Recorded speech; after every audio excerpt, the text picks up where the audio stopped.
To connect Redmi Buds 6 Pro into your Android phone, first of all, you will have to open a charging case with both earbuds inside, and you will have to click and hold this button. It's located next to the USB port, so click and hold it. Take a look for this indicator, wait until it will start blinking, just like this, and now release and put it close to your phone.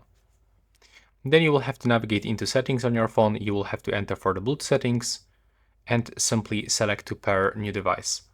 And now just wait until your device will appear on available devices list. Okay, as you can see right now, we can select the Redmi Buds 6 Pro from the list and accept pairing.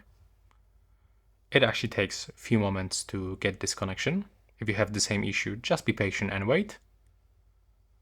And it looks like we are connected. Here it's still, post-processing, but now everything is fine. And right now, I can also recommend you to go into Google Play Store and search for Xiaomi earbuds application for this one. Thanks to this application, you will unlock all features of this earbuds. When you open this application, just click here and tap agree. Right here, you have to choose your location. So in my case, I've got recommendation and I'm gonna click next, click skip and accept this permission. Now when you connect them by using Bluetooth settings, you should be connected automatically right here. And that's how it works.